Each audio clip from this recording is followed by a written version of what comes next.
Okay, DG, I would like for you to introduce yourself as well. By the way, I'm sorry, Marcina is already here. She's the director of the program. So, DG, please go ahead and with your introduction, and then I continue with you, Marcina. Fernando, do you want me to talk about the trust network, or do you want me to talk about NAFCOM, or both? What is it you want me? Both. Prava does amazing with all of it, but she's feeling a bit under the weather, so I don't know if she wants me talking about Mediates Beyond Borders International as well. Because Natalia, I'm wondering how connected you are with their work in Europe.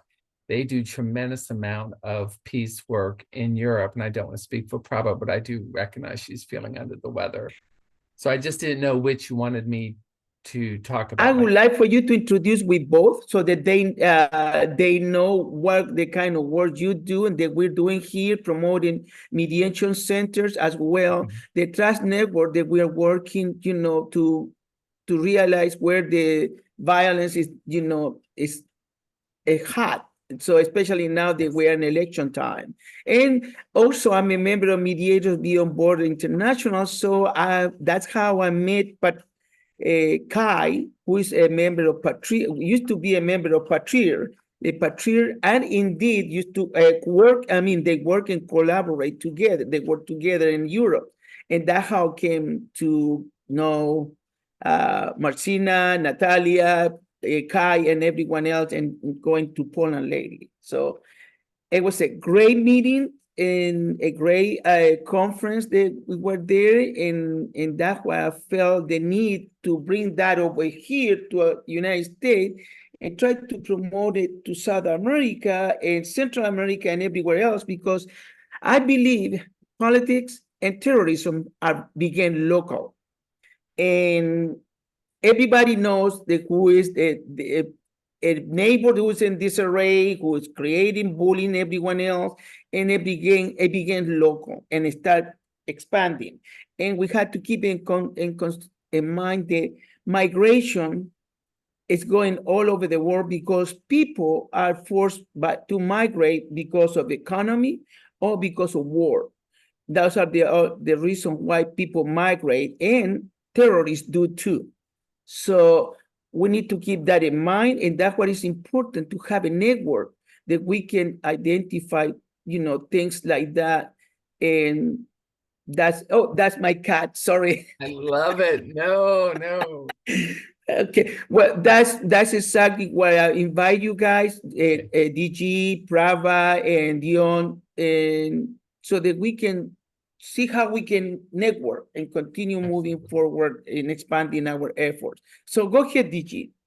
Okay, I'm going to put a plug in that when you do get yourself to South America, we've laid some groundwork in Ecuador, so I don't want you ignoring mi tierra. So I'm going to start with the older of the two organizations, which is NAFCOM, the National Association for Mediation. We were created in 1994 by our members, and our members were created by the 1964 Civil Rights Act, Part 10. We are the insiders, if you will, partnering with CRS, which is the federal, more broader partners. In fact, the way the Civil Rights Act was set up, the federal government should only come in when someone on the ground requests them to come in, that they can't just decide, I'm going to go there. It needs to be a request. And the original design, as funded through the Nixon administration, was the centers I get to represent would be those people who would be the requestors, because they were closest to the conflict. They were in the middle of the conflict. They were not outsiders. They weren't even grass tops. We're not talking about elected officials, mayors, county judges. Many times they have no idea what's really going on in the community and what is facilitating that struggle and that conflict. So those are the centers that were created and have been strong and then weak and strong and weak, depending on, I suppose, what is going on in the world. In 1994, they decided to create a national organization so that individuals like yourselves would know they exist. The United States and Canada are blessed with this infrastructure of centers across both countries working on issues of justice, on peace, on engagement, that many people outside the community have no idea exist. And so that's why they created us, to amplify their voice, to aggregate their wisdom, and to advance the work they're doing locally, so that we can avoid people coming in and being Christine Columbus and saying, no, nothing here is really very good, so we're going to come in and do our own thing. So that's who I have the pleasure of representing on that hat. I have known our fearless leader, Prabha Narayan, now for 12 years. I used to be a volunteer at MBBI as well, and I'm still a member there.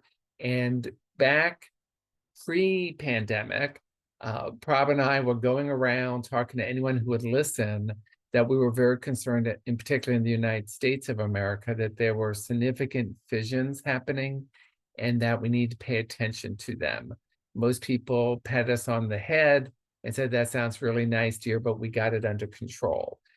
Finally, in 2020, through Prabha's leadership, we created the Trust Network. The Trust Network is specifically focused on the United States and looking at how do we strengthen the trust between and among all national and local organizations who are working particularly on issues of political violence and of hate in the community. And how do we make sure it's woven together in a way that everyone is stronger, who are doing the work, and we are being not just preventing it, but doing primordial prevention, really working on the systems that facilitate this hate and violence, and how do we help diminish the impact of those particular systems. And I'm going to leave it there because I want to hear the presentation, and I'm hoping Prabha wrote us and said she can talk about MBBI and trust as well. So I'm turning it over to you, Prabha, if that's okay, Fernando. Thank you, DG. Please go ahead. Yes, please. Can you hear me? Okay. Thank you. That's, as DG said, that's the way in which we came together, having worked together for many years, and formed the Trust Network.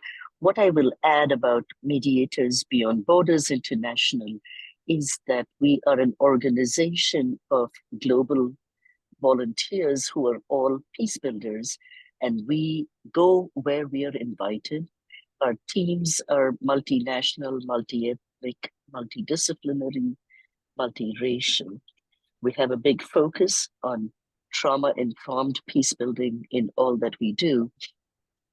And we are at present very interested in what is happening at the community level in Europe, because as our members in Europe have been meeting with their own community centers, what is becoming clear for them is that there isn't the same kind of network in Europe of community level mediators as there is in the United States. As you heard DG say, the role that NAFCM plays in the US, they heard about and then did a whole context analysis.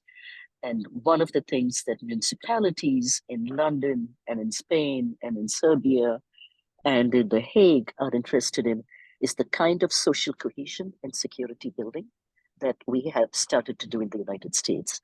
The migration of populations that I think Natalia, or I'm not sure if it was Natalia or somebody else mentioned, we see them for both as migrants from conflict-affected areas, but also climate refugees. Those are among the two reasons that we have the largest migration of populations globally, historically. And so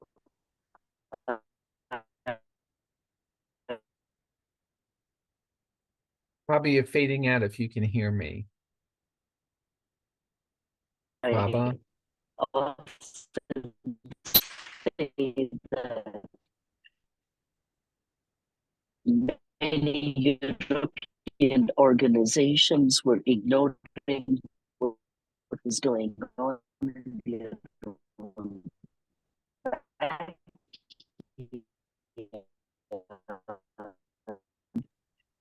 We are losing you, Prabha. We can. Now? I might be in a dead zone. Oh. Yeah, now you're better. I see that I'm not very clear from your expression. Okay. So the last thing I wanted to say was that many of the European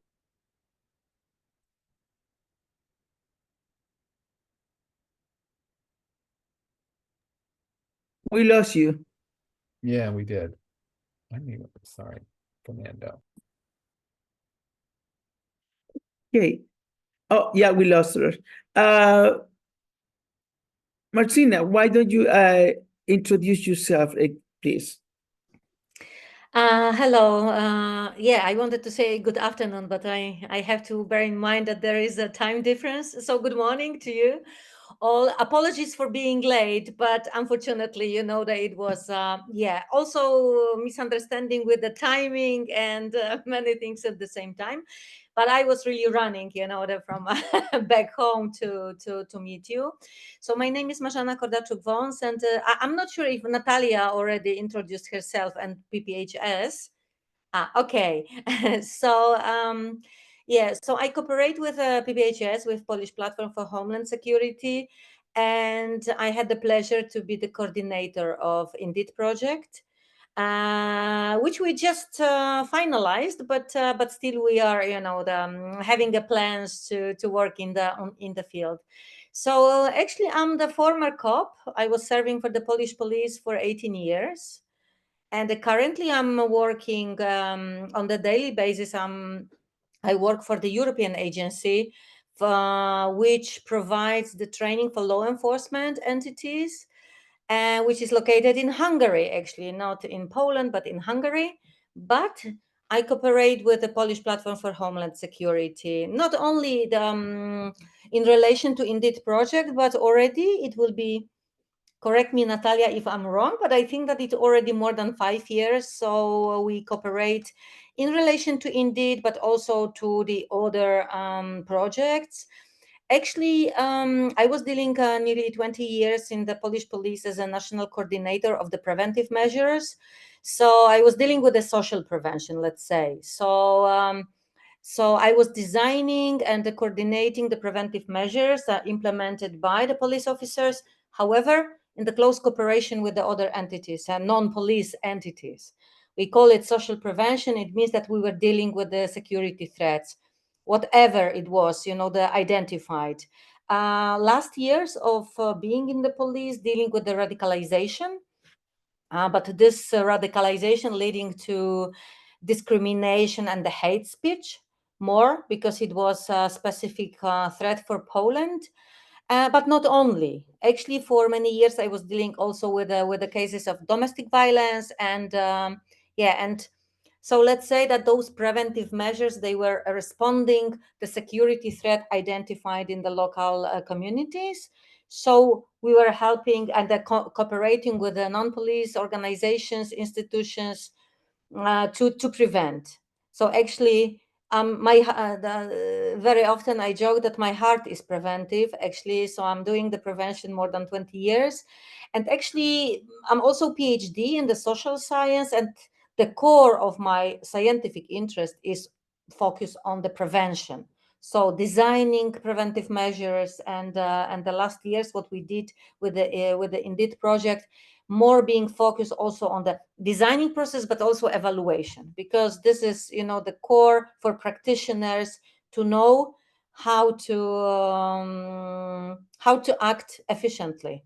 So from experience, I know that in the police it was, we were providing long-term programs and the short-term actions. However, not always they were properly constructed, designed, and evaluated. So not really efficient.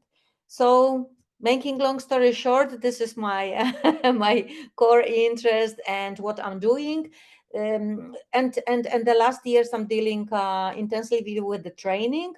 So I'm quite good in the designing and the implementation of the training. So this methodology, how to design the trainings in efficient way as well, and implement them.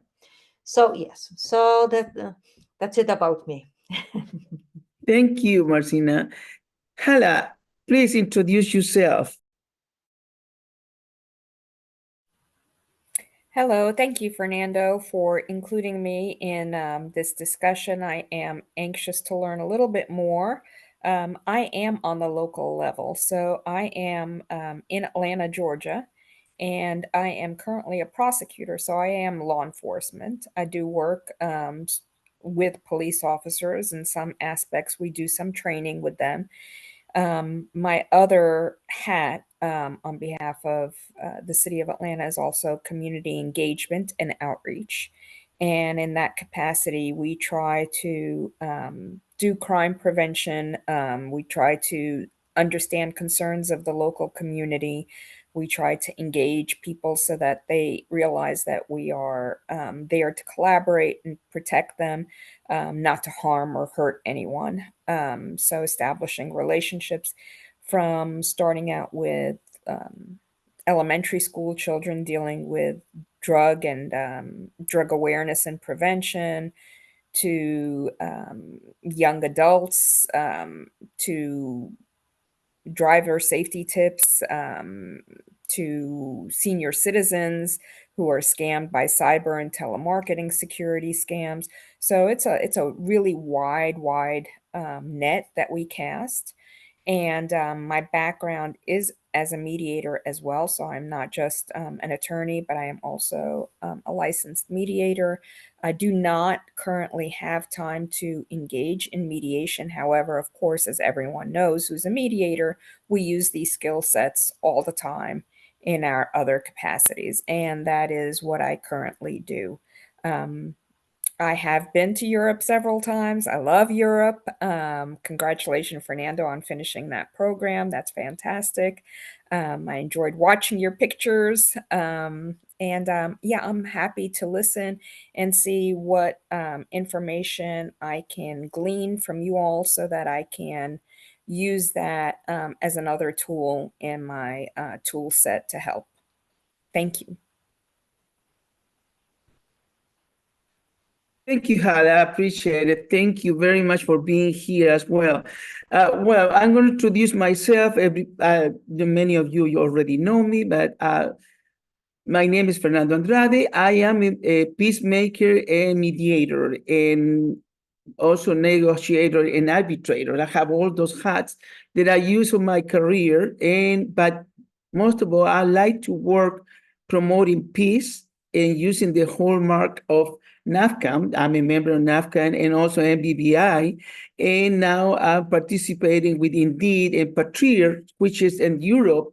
And I just, like Hala mentioned there, just got my certification as a mediator in what you call international mediation of abduction of children by their parents across the border. So with that, put me participating in Europe, mostly in South America, Central America. That's what I took that class last week. There were 50-hour weeks, so 50-hour class. So it was a busy week, but I was able to get the certification and be able to get the skills to participate on that. And I was in the last Congress of Indeed, where my friend Kai and Marcina and Natalia, that I met them there. It was a great meeting, and that it really made me feel that it was a great opportunity to network, to continue the network and promoting the great work that they are doing there, and we can promote it around the world. Kai and I were very ambitious about that, and I know Kai for several years, and we have something in common. He speaks Romanian, so I love that too. So again, that's who I am, and I'm here to become a trainer of Indeed. That's definitely my goal as well. So I'll be looking forward to it. Go ahead, Marcina, with your presentation, and let's get to it. Okay, so I would like to ask Natalia how to process with this. Would you like to start, or we will do it, the simultaneously? So please let me know. I think, Marzena, that you can start and Okay. yeah. But you will share the presentation, or Yeah, I can do it. if you Just a could, second. very much.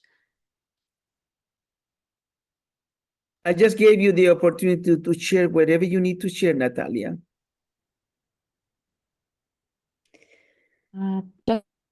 Just a second. Mhm. Okay, so maybe I will start. Yes, actually, as we spoke in Warsaw, so Fernando, once more, it was, thank you that you joined us, and you are so much, determined, to join us, to come to Warsaw and to participate in actually the last, the final event of Indeed project.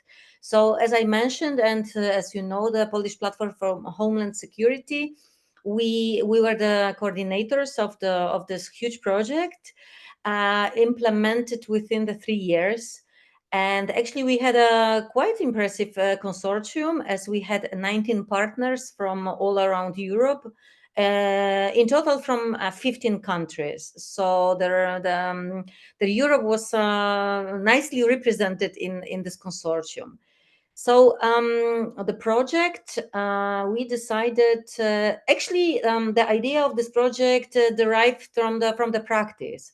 So a few years ago, even before preparation of the proposal, myself and the director of Polish Platform for Homeland Security, when I was still serving for the police, we met in the Polish HQ, and actually we spoke about about prevention of radicalization, and somehow we started to discuss the issue of the designing and the evaluation of the preventive measures. That there is a huge need, not only among the police but also other entities dealing with the police and dealing with the social prevention, that practitioners have this need, to improve the knowledge and also skills on the designing process and evaluation. So yes, Natalia. Can I just jump in, because I have some issues with sharing my screen, and I should just quit and log in again. So maybe you can try, because it will take me a few minutes to do it. So if you can try to share your screen, maybe, and You said me, yes? you, yes, because I Okay. have to just log out again and log in. So Give me the moment, because I have to find the presentation in this case, and because I didn't save it.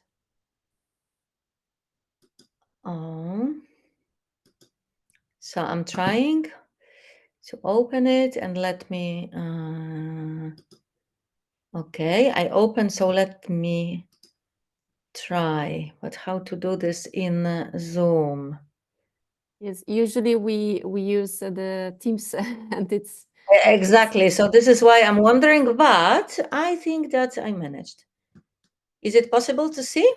Yes. yes. Yes, we can see it. Good. You got it. Good. You got it. You're good at it. Yes, but just, if something is needed, just interrupt me, because in the case of presenting my screen, I cannot see you, because I have only one screen with now, so I cannot see anyone. Oh, okay. So as I already mentioned, this project was quite huge. But what is important to mention once more, that really it's the idea of this project was born, from the practice. So dealing with the social prevention, with the prevention of the security threat, whatever we are talking about. I mentioned radicalization, but also domestic violence, but the juvenile delinquency, drugs, whatever, and also was mentioned this crimes against the seniors. It means the elderly people. So whatever police was dealing with. Police officers and colleagues from the other entities. It means the schools and the social workers and the educators working with us. It was very obvious for us that it's really needed to take care of the knowledge and the competences of those people, and give them the opportunity to work on those competences in relation to the designing process of preventive measures, specifically also on the evaluation, because we knew it from the practice that usually evaluation of the activities taken is not really made in the with the good quality. I would even say more, that very often evaluation was omitted because practitioners, they didn't know how to do this, or if they knew how to do this, they were afraid that the result of the evaluation will be not good. So then it will be like, the weapon against them. So we knew it, and the one time European Commission announced the call with related to the prevention of radicalization, in which we found the niche for us that we could apply for this project. So we were working together with, as I mentioned, 19 partners from 15 countries. And we were successful. Actually, our proposal was very highly assessed, graded by the commission, and so we got money. And then we were working 3 years with all colleagues to work on the set of practical tools for practitioners and also policymakers. What is important, because we saw the policies and strategies, all strategic documents and the actions taken on the strategic level as a very important for practitioners. In this way, that we were convinced, and we knew from practice that if the policy is well prepared and responding to the needs of practitioners, then the ground is built, the proper ground, is built for the preventive measures. So we actually combined the two audiences, practitioners and policymakers. Practitioners dealing, I will repeat once more, that practitioners dealing with the prevention of radicalization. For us, for Polish people, we were mainly talking what I already mentioned, the prevention of the radicalization which can lead to discrimination, hate speech, but we weren't limited. Actually, we were focused in our project on all kinds of the radicalization leading to all kinds of violent extremism, and of course also terrorism. So depending on the countries from Europe and their orientation, we were really focused on the different types of radicalization. So before we will present you the results, the tools we designed in our project. So we will start with a short video. I hope that it will work. I will try to just let me know if you can see it and hear it. Oh, I'm not sure. I think, Marzena, that you should Just a just second. open it via the browser. Yes, I will do, but it doesn't work, when I'm clicking on the screen. I it's also not shared the link on the chat. What now? No, it's not working. You cannot see it? Yes, I cannot. I can see it. Okay, so once more. Okay, so I will copy it. Just a second. No, now it's apologies for this, but no. Maybe, Marzena, we can skip the video because I also shared the video on the chat. So okay, because I can. You open. You share it in the chat. So let me do it in this way. But usually, as you said, we are working with the teams. So maybe here. And now? no. Okay. You have to stop sharing this. So You have I to will. stop sharing this, Marzena. and then start sharing again? Yeah, so we will skip the video, but we will share with you. So if you will be interested in, so we will if it's fine for you, so then we will share with you the links. What do you think? That's okay. You can go ahead, Doc. Go ahead, Marcela. Okay. So, before telling you more about the results, so we had the quite wide target audience. I mentioned that we addressed our project to practitioners, but under this umbrella, we had all actors, the local actors dealing with the prevention and countering of radicalization. So it means that we had in our target audience, but also, of course, represented in our consortium, we had representatives of law enforcement, mainly police, but we had also representatives of the prison and probation services. We had a non-governmental organization, the civil society organizations, and other local actors dealing with the PVE, CVE. In the target audience, however, we also had the social workers and the health services and the youth organization. It was even the target audience of our project was even wider. Then we had the policymakers. We were focused on the policymakers, what I already mentioned. And actually, not only from the local level, which is, I think, important, because since early beginning, we were trying also to pay attention of the European Commission to our project, and also policymakers from the national level, from the regional levels, all people who are creating and what I mentioned, the building the ground for the PVE and CVE.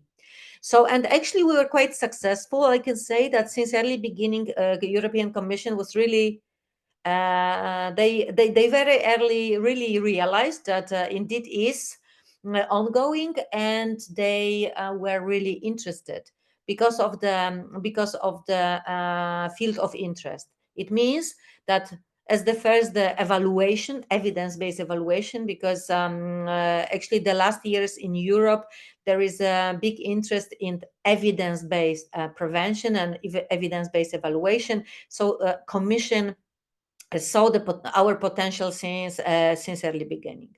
But as I mentioned, we were focused on the all levels, and mainly, of course, the local levels, because we were preparing the tools for practitioners. It means practitioners, policymakers dealing with the problem on the local level. So then we had also in the target, among our target audience, education and research. So because we were really focused on the academia, and we were aiming to build the kind of bridges between academia and the first line practitioners and policymakers, because we knew that the science has a big potential, but not always really used in practice, because there is, usually big gap between the researchers and the practitioners. They cannot understand each other. They are doing separately important things, but it's the problem, at least in Europe, really to harvest from science and to translate language of science into the language of practice. Actually, for me personally, it was super important because, as I mentioned, I was and I am, the practitioner, but at the same time, PhD in social sciences. So, actually, I did my PhD, when I was still in the police, and actually, I did the PhD related to the police work. So then I applied, the results from my science, from my research into the practice, helping the police officers to work more efficiently. So it was our so we wanted to do the same in Indeed project. Actually work closely with the academia, build our tools on the results from the science, but as I mentioned, translated really into the language of language of practice, to be possible to be understood by first-line practitioners and policymakers. So, so we had representatives in our consortium because we had 2 universities, but also we invited to our meetings, to our activities, also representatives of academia to work together. And what I already mentioned, that among target audience, we had also the other representatives of other entities dealing with prevention of radicalization leading to violent extremism on the local and the national and international levels. And I will not describe, the whole process of our work because it took 3 years actually. And but I can assure that we really achieved what we wanted. It means we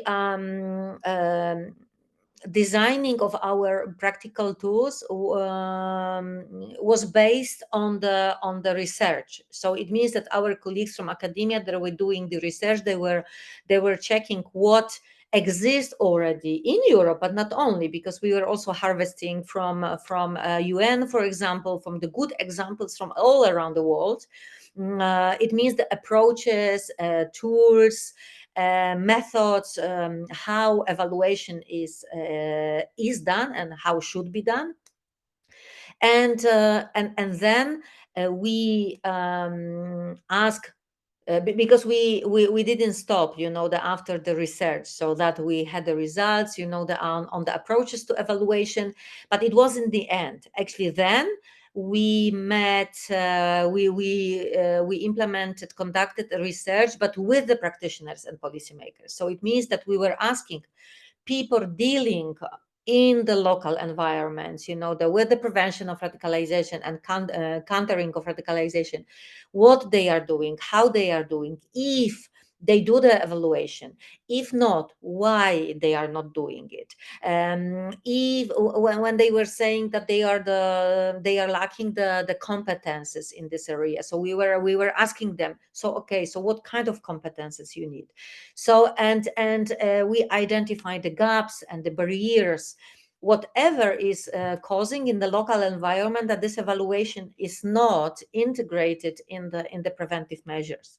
So we did it to be able really to design tools responding to the needs of practitioners and policymakers, because our ambition was to provide the practical tools that really will be used by practitioners and policymakers, not any kind of the sophisticated, super abstract, based on the only grounded in the theoretical framework, but deriving from the theoretical framework, but translated into language of practice. So then when we had those 2 components, results from science and then from the research, but conducted where the respondents were from the field, practitioners and policymakers, then we started to build our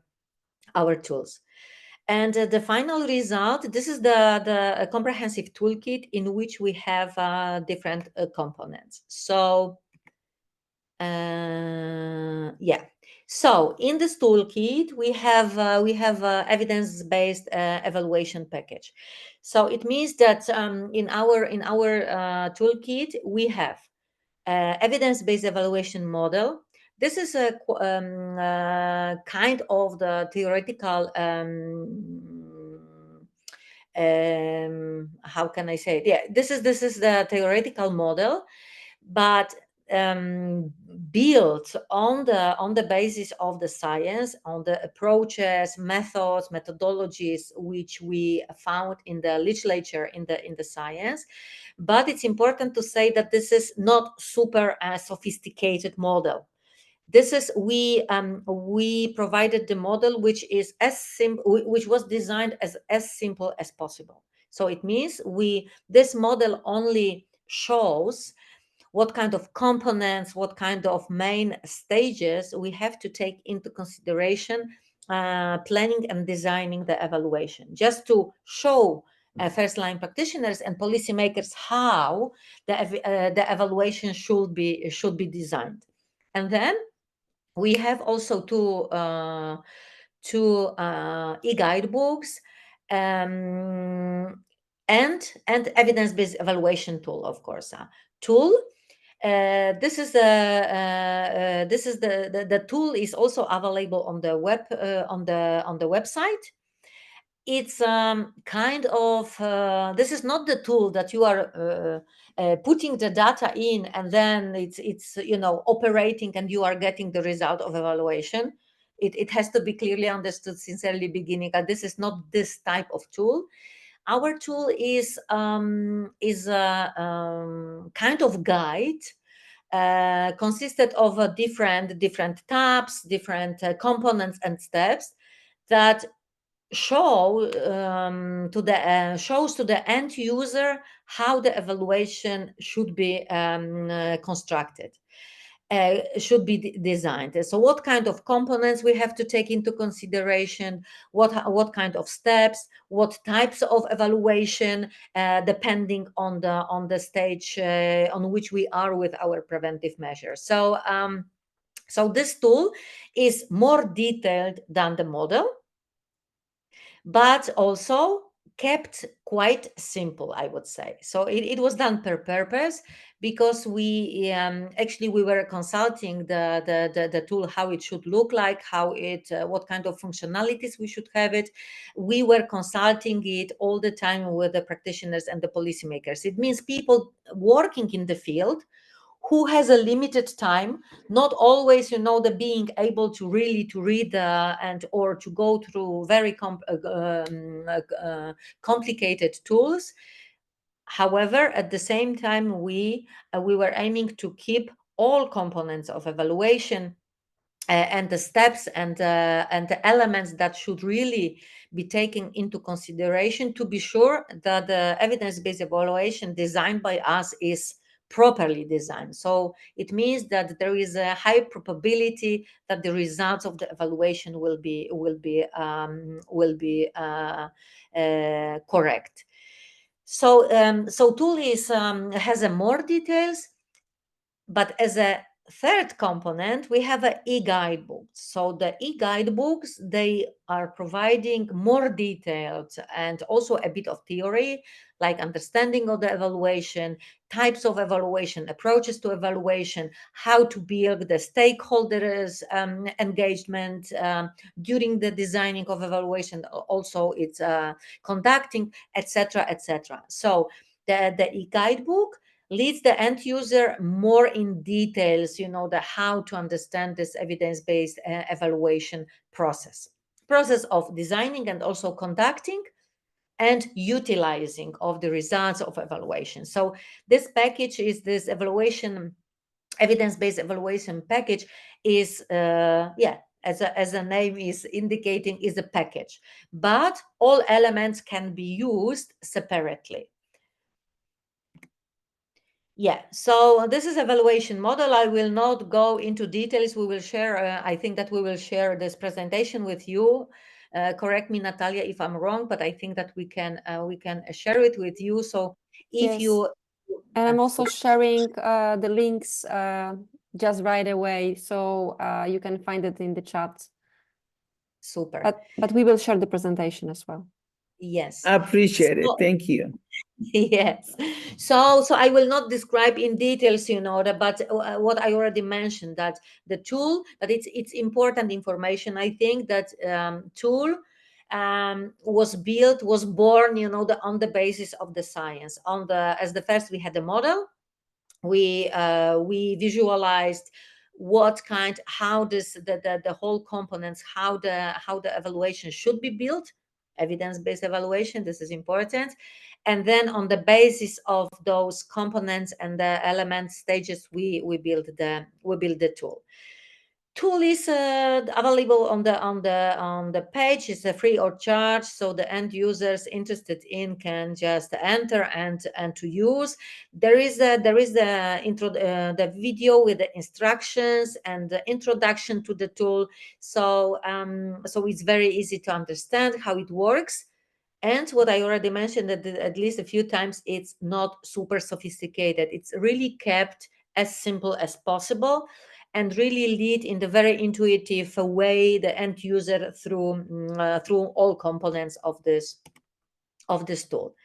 So but interesting is that this tool is consisted of 4 modules, which give the possibility to the end user to start with the evaluation depending on the stage on which this person is with the preventive measure. So it means that, of course, in the best situation is, and this is actually recommended also by Indeed, that when we are starting to plan, to think and to plan and to design the preventive measure, I don't know, policy or strategy, long-term preventing program, or short-term action, or other kind of types of actions. So then the best situation is when we are during this designing process of the initiative, when we are immediately already thinking about the evaluation. So this is the perfect situation when the evaluation is really designed as an integrated component of the initiative. However, we knew from the practice, and it was confirmed also during the project implementation, that not always is like this, because we knew that even our partners in the consortium and also the external stakeholders, they said, okay, but we have already very good activities, but unfortunately we are not doing we do not evaluate them. So tool is giving the possibility also to start, to design, to add the evaluation already on the stage when the initiative is ongoing.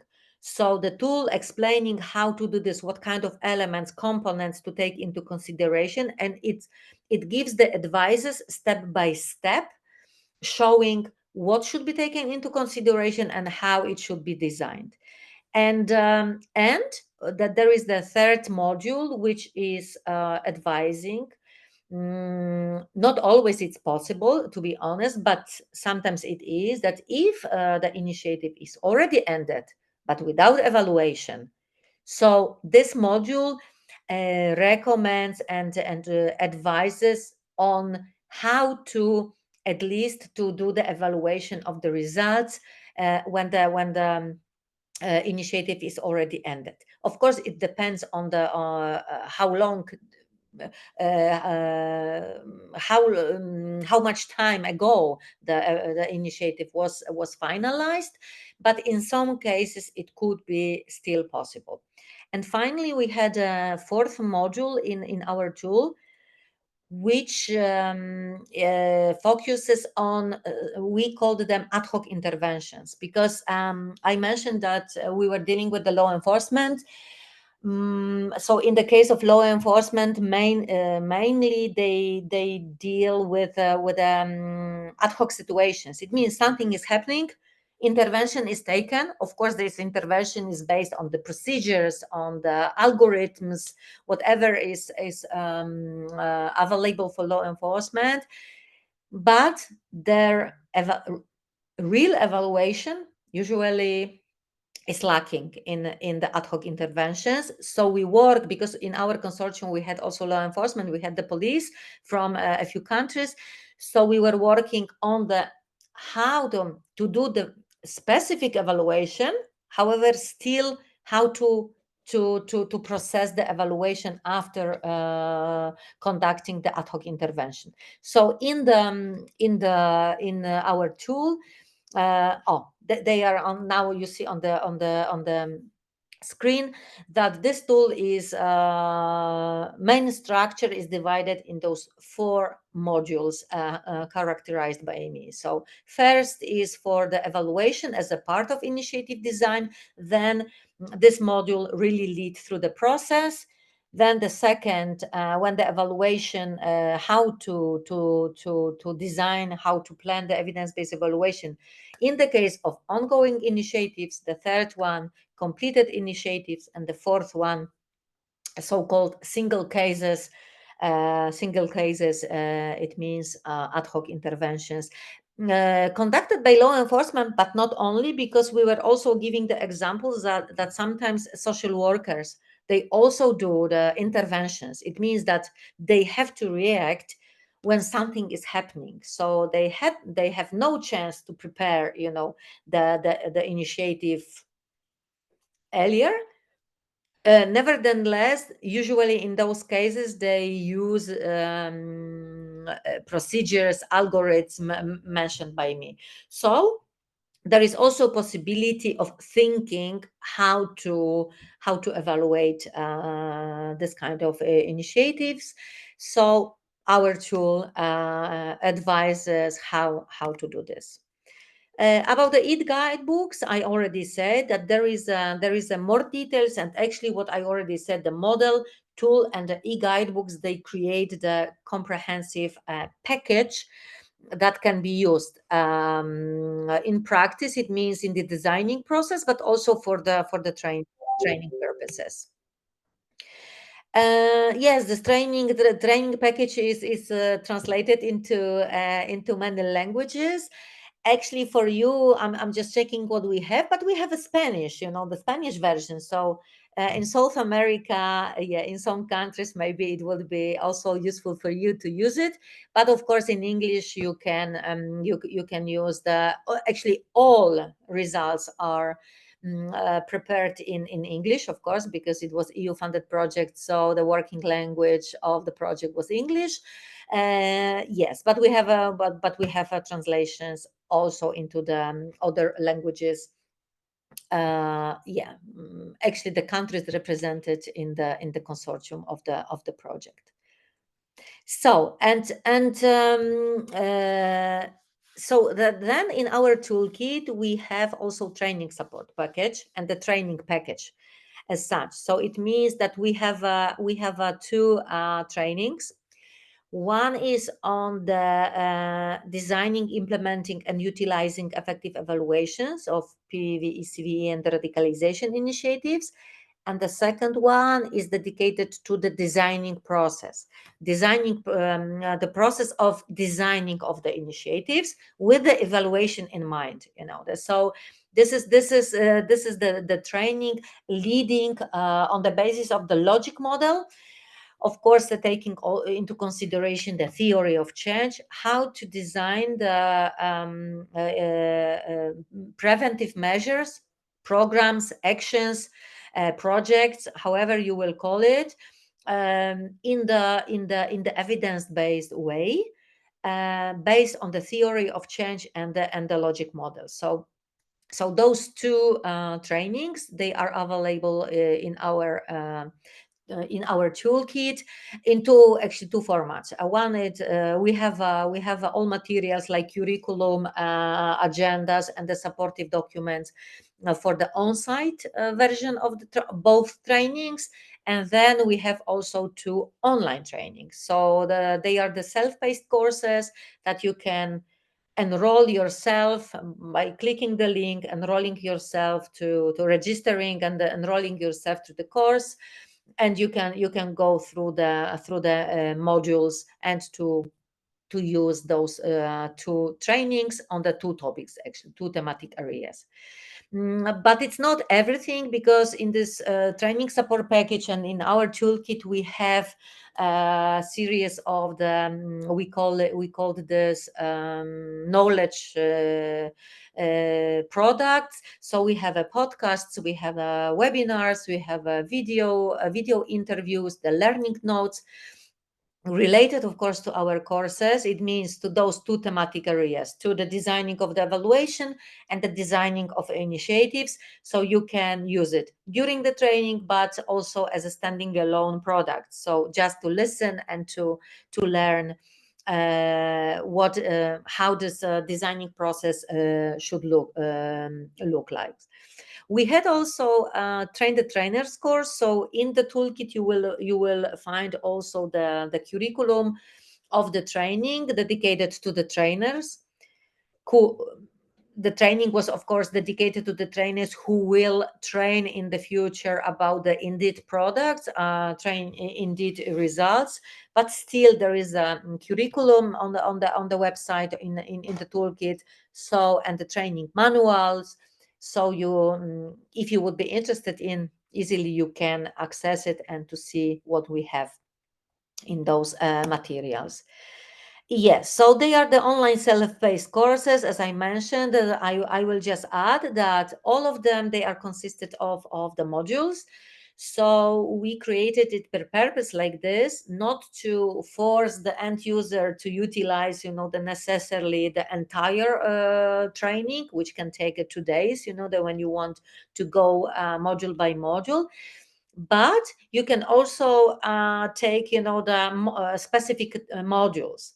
So each module focuses on the different topic. Of course, it creates the comprehensive approach to the main topic, to the designing process of initiatives and designing process of evaluation.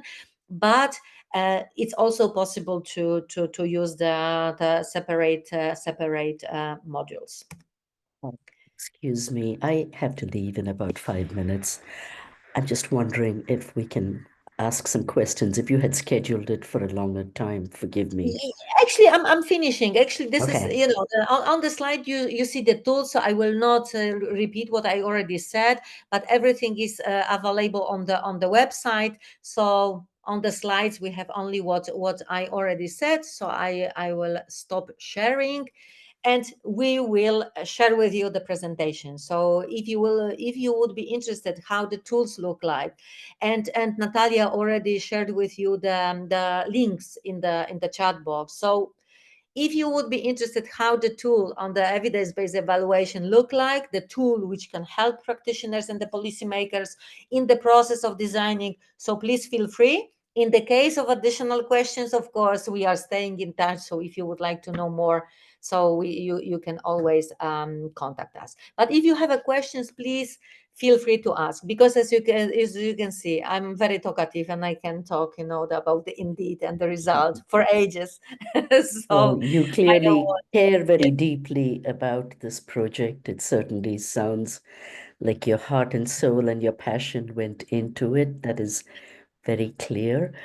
My one question is, is this entirely designed on how to set up evaluations? Or because evidence-based design, monitoring, and evaluation is something MBBI has been doing because we have an amazing M&E specialist. So we don't design any programs without her being at the starting point. So it sounds like that's what you also do. And that's what you're recommending. That you don't add on monitoring and evaluation at the end, but it needs to be a part of the design. Got that. Is this entire project focused on evaluation, or is there also material on effective interventions? Both. Actually, we have a materials. Actually, the tool is directly related to the designing, to setting up, as you said, as you named it, evidence-based evaluation. What kind of components we have to take into consideration, steps, etc., etc. But in the trainings, in the e-guidebooks, you will also find the materials and the recommendations from Indeed that evaluation should be considered as an integrated part of the designing process, but designing of the intervention. So to keep it as, to increase the probability that the intervention will be efficient. So we have materials, and especially the trainings, that explaining the entire process of designing and explaining step by step how to design the initiative, including intervention, you mentioned, step by step, from diagnosis. It means the identifying the local needs, and the creation, formulation of the goals and the indicators, measurement of the achieving of the goals, including also evaluation. So we have tool. It's more dedicated to evidence-based evaluation, but the rest of materials are also focused on the designing process. Designing of the initiative. It means that based on the logic model, it's explained and actually in the practical way lead the end user, through the steps of initiative designing. What should be taken into consideration, how to do this.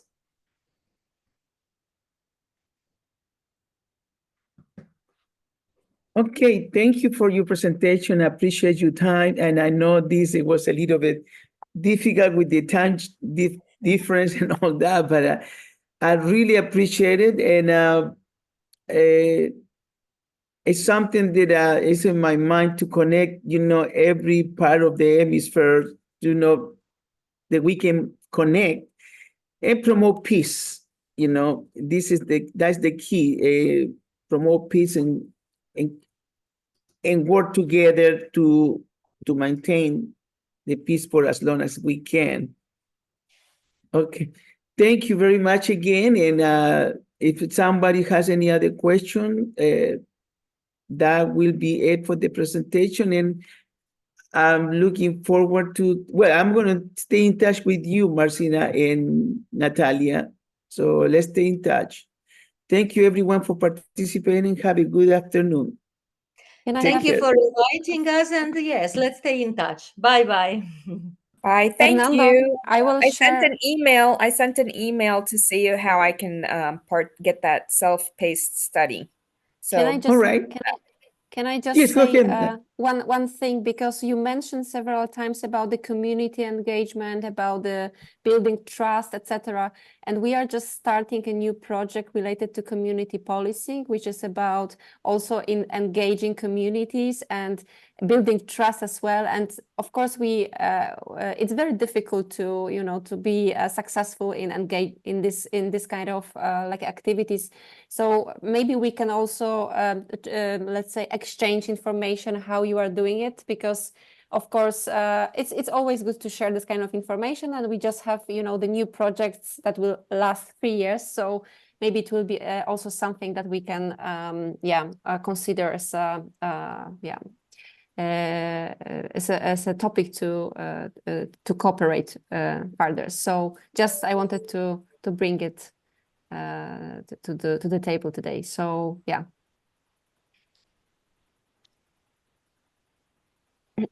Thank you so much. Thank you, Fernando. Appreciate you. Thank you. Thank you. Thank you, Dion. Thank you, everyone. Thank you. Bye-bye. Bye-bye. Bye-bye.